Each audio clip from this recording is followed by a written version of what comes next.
What you are about to hear was never meant to leave the walls of Buckingham Palace.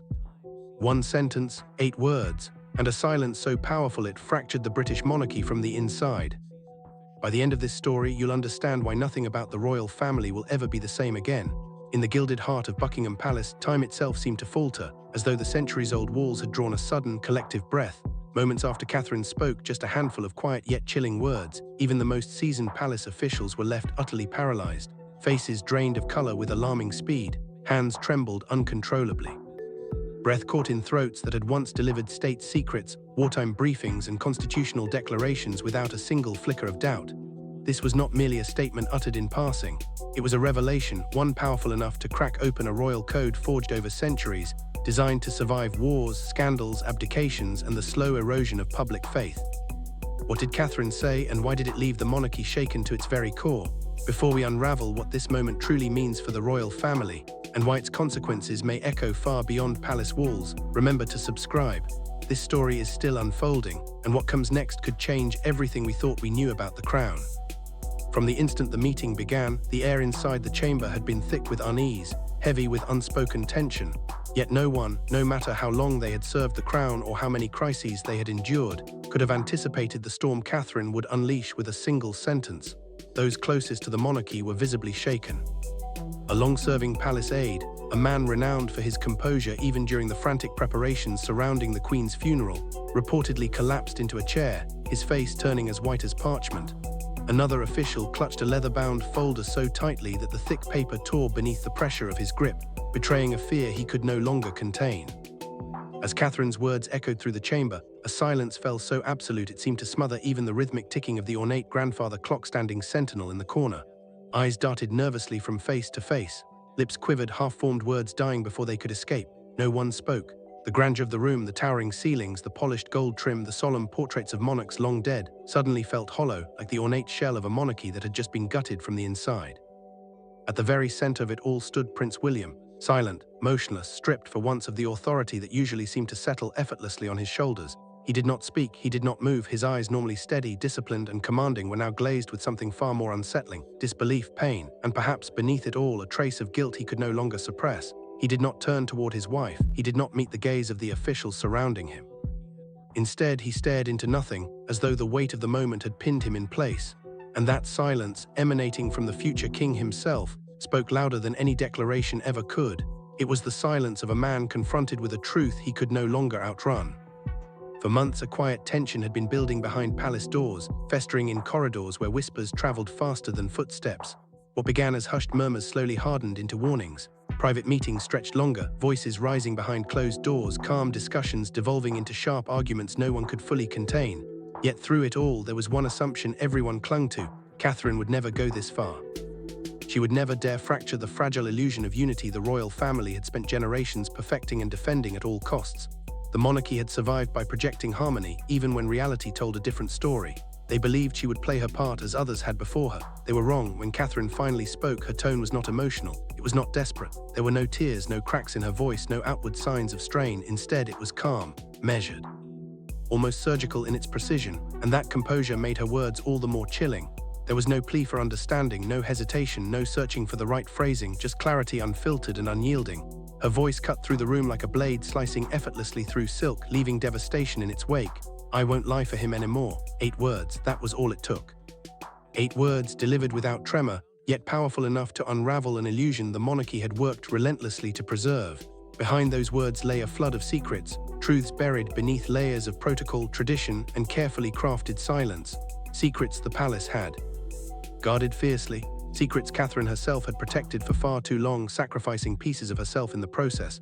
But on that day, something inside her finally snapped. Or perhaps after years of restraint and quiet endurance, something finally awakened: the beautiful Duchess, the loyal wife, the future Queen Consort. For years, these titles had defined Catherine in the eyes of the world, carefully polished identities she carried with grace, discipline, and an almost impossible restraint.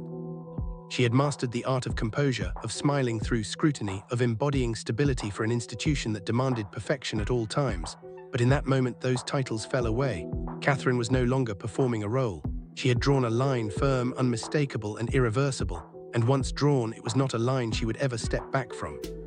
As the weight of her words settled over the room, a stunned stillness took hold. No one shifted in their seat. No one cleared their throat. No one dared to break the silence. It was as if the air itself had grown heavy, pressing down on every person present. Even Camilla, hardened by decades of palace politics, known for her sharp tongue and unyielding resolve, sat frozen in place. Her fingers twitched nervously around a porcelain teacup resting in its saucer, as though she intended to lift it, only to abandon the thought entirely. The tea cooled, the moment stretched. Catherine did not flinch. She did not soften her posture or rush to clarify. She offered no explanations, no justifications, no attempts at reassurance. She did not need to. Every person in that room understood exactly what she meant. And they understood something else just as clearly. This was not a warning designed to frighten them into compliance. It was a beginning, one that could no longer be managed, contained, or undone. To truly comprehend the weight of Catherine's declaration, we must rewind to the quiet sequence of events that led her to this breaking point. Long before that meeting, long before the silence fell over Buckingham Palace, a carefully controlled narrative was already being constructed behind closed doors. Advisors refined talking points with surgical precision. Courtiers smoothed over inconsistencies before they could take shape. Public appearances were curated down to the smallest detail, each smile timed, each gesture rehearsed. To the outside world, everything appeared seamless, orderly, intact, yet even the most luxurious silks cannot conceal what has already been torn beneath the surface. The whispers began early, so faint they were easy to dismiss, so subtle they barely registered as concerns. They were quickly silenced, tucked away beneath reassurances and protocol. But to those who listened closely, they never truly disappeared. Catherine, a mother before she was ever a royal, had begun quietly raising concerns about her youngest son. At first, there was nothing dramatic about it. No scandal, no accusation. Just instinct, the kind that settles deep in the chest when a parent senses something is wrong, even when they cannot yet explain why. There were subtle shifts in behavior, moments of detachment where there had once been ease, a quiet withdrawal, a fleeting look in his eyes that lingered a fraction too long. Small things easily explained away by busy schedules or growing pains, but to Catherine they formed a pattern, one she could not ignore no matter how hard the palace tried to reassure her otherwise. But in a palace built on image, even whispers are treated as threats. And so they listened briefly and then they buried her fears. What followed was not reassurance but containment. Specialists were summoned quietly under the cover of darkness and discretion. There were no announcements, no paper trails, no acknowledgements of concern. These were not physicians from the familiar royal medical suite, bound by tradition and visibility. They were discreet experts flown in from abroad, individuals selected not for warmth or empathy, but for their ability to operate in silence and disappear without a trace. Their loyalty was not to the patient, but to confidentiality above all else. Their assessments were never entered into official records. Nothing was written, nothing archived. Instead, conclusions were delivered verbally behind sealed doors to a carefully chosen inner circle. Decisions were made in hushed tones, insulated from scrutiny. Catherine received summaries, carefully filtered, deliberately vague, but she was never granted full access. She was never shown the complete picture. And as months quietly slipped into years, the unease inside her did not fade, it intensified. What began as concern hardened into suspicion, and suspicion slowly curdled into fear. Within the highest circles of the royal family, Prince Louis became an unspoken point of contention. King Charles believed the matter should be handled internally, with dignity, distance, and absolute control. To him, the preservation of the institution outweighed all else. Camilla, ever the strategist, argued that transparency would invite speculation, and speculation would create vulnerabilities the monarchy could not afford. Better, she insisted, to manage perception than to risk exposure. William, caught between the raw instincts of fatherhood and the crushing inevitability of his future as king, often withdrew entirely. When discussions grew tense, he chose silence over confrontation, absence over argument. His quiet became its own kind of decision. Catherine was told to trust the process, to be patient, to remain silent. It was always framed as necessity for the good of the crown, for stability, for Louis's future. Each request for restraint was wrapped in the language of duty and protection. But how does one silence a mother's instincts? How does a woman ignore the voice that rises when something feels fundamentally wrong? She began noticing patterns, small at first, then impossible to dismiss. The way Louis reacted after certain appointments, the way his shoulders tightened, his eyes searched the room before speaking, the questions he used to ask suddenly abandoned, the laughter that came less easily, and then there was the fear, the unmistakable fear in his eyes when he believed no one was watching. With each passing week, Catherine felt the truth slipping further from her grasp, deliberately kept just out of reach. When she demanded transparency, she met resistance disguised as concern. When she demanded answers, she was offered sympathy but never information. Gentle words replaced facts, reassurance replaced clarity. And when she pushed harder still, when she refused to be placated, she was warned, quietly but firmly, that challenging the royal mechanism would only make things worse, that resistance would complicate matters. that insisting on truth could somehow hurt her son more than silence ever could. And in that moment, Catherine understood something chilling. The system was no longer protecting Louis. It was protecting itself in private. Catherine poured her fears into letters, carefully constructed, restrained, and painfully deliberate. She wrote to those she once believed would listen when no one else would: Charles, William, even the Royal Medical Board itself. Each letter was drafted late at night, rewritten again and again, every word weighed, every sentence softened so it could not be dismissed as hysteria or emotion. These were not accusations, they were appeals, maternal concerns framed in reason, yet none of them were ever acknowledged. There was no reply, no reassurance, no request for clarification. Instead, the letters vanished. They were classified, sealed, and quietly locked away under a rarely used protection clause buried deep within the royal archival system, a clause designed not to resolve problems, but to neutralize them. One insider would later claim that the documents were never filed under Catherine's name at all. Instead, they were catalogued beneath a cryptic internal designation, Project Windsor South, a name stripped of warmth, of identity, of humanity. It was a bureaucratic label chosen with intent, a way to convert a mother's fear into an abstract issue, a controllable variable, a designation that removed emotion from the equation and reduced a child to a liability to be managed. In the cold logic of the system, Prince Louis was no longer a person. He was a situation, and situations could be contained. Still, Catherine endured. She had been trained to endure. In public, she remained immaculate. Her smile never faltered beneath the glare of cameras. Her posture remained flawless as she held her son's hand, guiding him through ceremonies and appearances designed to reassure the world that all was well. She whispered comforts into his ear, soft promises meant to steady him, even when she herself was no longer steady. Carrying two identities at once, the devoted mother and the future queen was slowly tearing her apart. Each demanded sacrifice and neither allowed weakness. While the palace continued polishing its image to a flawless sheen, Catherine was unraveling behind closed doors, quietly and invisibly, with no audience and no relief. Then, just as faint cracks began forming in the carefully maintained cover-up, one name surfaced in hushed conversations. It was never spoken openly, never written down, always exchanged in lowered voices. Glances held a moment too long. A man with no title, no portrait, no public footprint. And yet he possessed something far more unsettling than status: unprecedented access to the future king's children. His name did not appear on official staff lists. He attended no public engagements. He appeared in no photographs. And still, for more than a year, he moved freely through the palace's most private corridors, passing through doors guarded by tradition, protocol, and silence. Officially, he was described in vague terms as providing behavioral support. The phrase itself was intentionally imprecise, technical enough to discourage questions, benign enough to avoid scrutiny. Unofficially, no one could clearly explain who had authorized his presence, under what authority he operated, or why his access extended far beyond what even senior staff were permitted. He worked closely with Prince Louis, often behind closed doors, insulated by layers of discretion that prevented oversight. Servants noticed him but were instructed not to engage. Aides recognized him but were told not to document his movements. His presence was both constant and invisible. Catherine noticed everything: the way schedules shifted around his visits, the way conversations abruptly stopped when she entered a room, the way Louis grew quiet afterward, withdrawn in ways she could not explain away. And with each passing week, a familiar dread settled deeper in her chest. Whatever was happening was no longer simply about management or optics. It had moved beyond silence, beyond control, beyond reassurance. For the first time, Catherine began to fear that the system designed to protect her family had become something else entirely, an entity with its own priorities, its own logic, and its own limits. And she understood with chilling clarity that once the palace decided something must remain unseen, even a mother's voice could be erased. And that realization, that final devastating understanding, was what led her to draw the line she would never step back from. In palace documentation, he was referred to only by a single chilling designation: Mr. E. No first name, no surname, no personal history attached, just an initial, sterile, interchangeable, and intentionally devoid of identity. It was the kind of label used not to identify a person, but to obscure one. A bureaucratic ghost, shielded by procedure and protected by silence.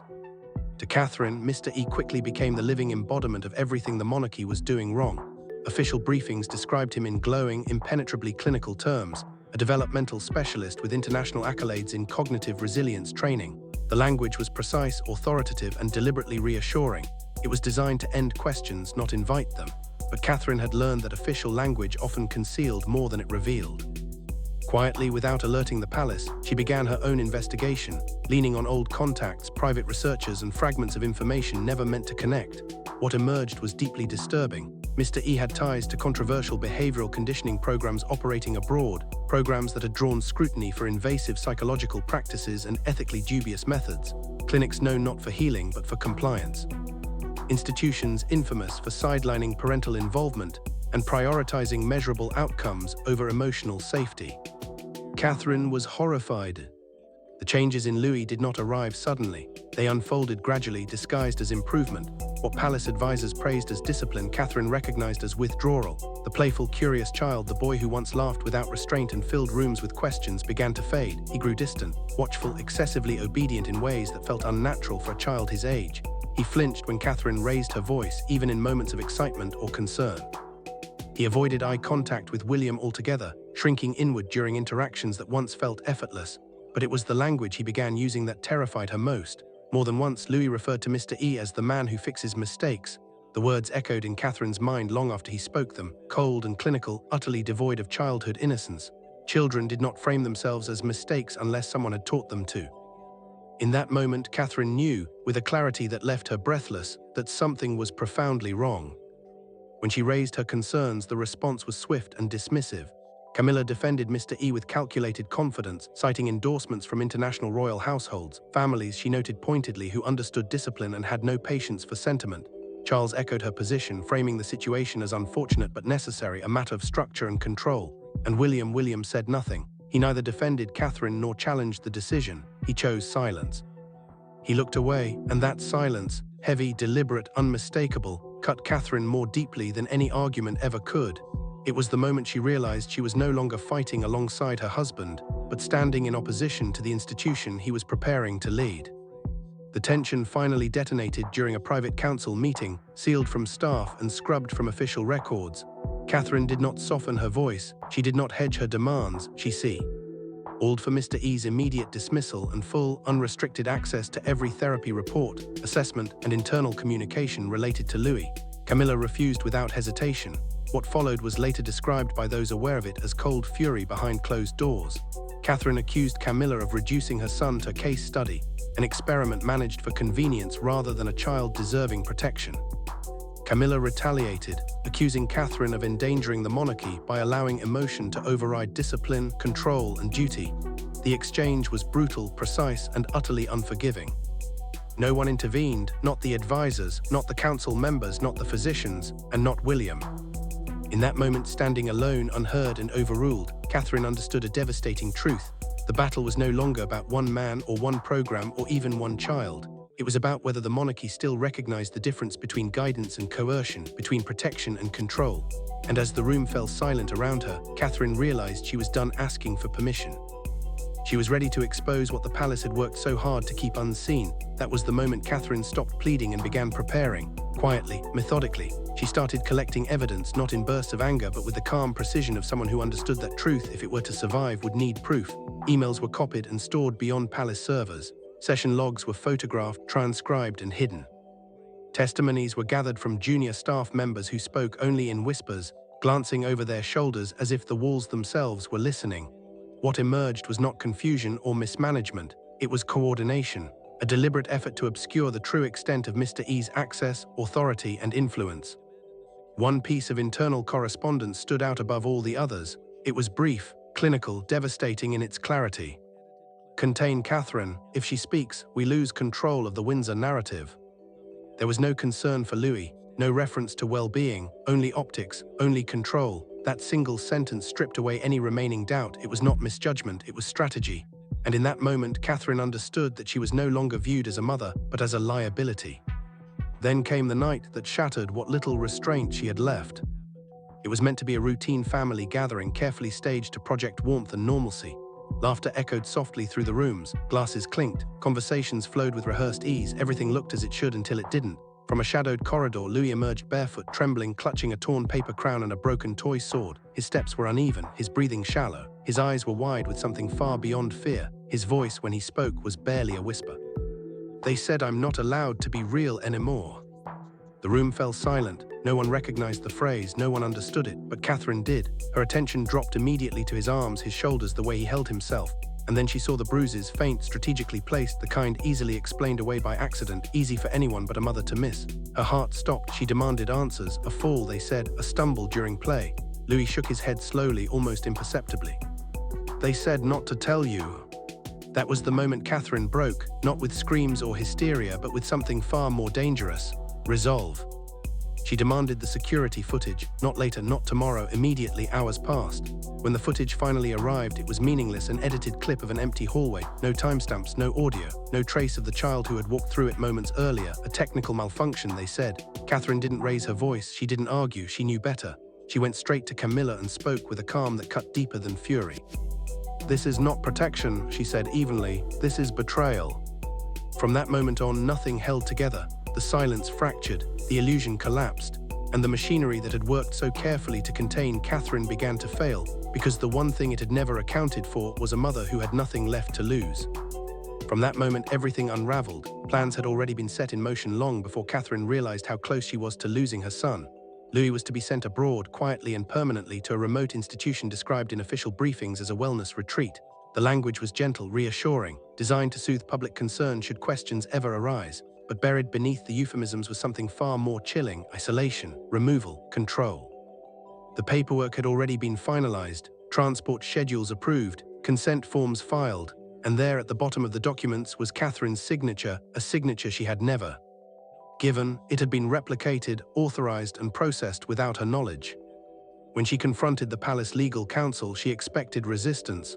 What she received instead was indifference, polite, detached, final. Then she found the directive that confirmed everything she feared, written in stark, bureaucratic language devoid of empathy. Ensure public narrative stability, regardless of maternal descent. In that moment, Catherine understood the truth with devastating clarity. She was no longer considered a partner in the monarchy's future. She was a variable to be managed, an obstacle to be removed. She confronted William in private, desperate for the man she had once trusted to stand beside her. His voice was barely above a whisper. "You know what they'll do to us if this gets out." There was fear in his eyes, not fear for their son, but fear of consequence, of collapse, of what exposure would cost the crown. And in that moment, Catherine realized she was truly alone. The man she loved had made his choice. He had chosen the institution over his family, the crown over his child. So Catherine did the one thing the monarchy never anticipated. She acted. She demanded an emergency council session, overriding protocol, bypassing intermediaries, forcing the truth into a room that had survived on silence for generations. She laid out the evidence: emails, directives, recordings, testimonies, falsified documents. She spoke without tremor, without apology. And then she said the words that shattered the illusion forever. "I won't lie for him anymore." There was no outrage, no immediate rebuttal, only the sound of something ancient breaking. Her final act was a letter, delivered quietly, without ceremony or announcement. It was not addressed to one person, but to the institution itself. Its closing line would echo through history, quoted, dissected, and remembered long after titles had faded. "You will not rewrite my child's story for tradition's sake." What followed was a reckoning no palace protocol could contain. A recording leaked, a voice measured, unwavering, unmistakably maternal, carried across continents. "You can silence a title," Catherine said, "but not a mother." The world listened, and the monarchy, exposed in the harsh light of truth, has never been the same.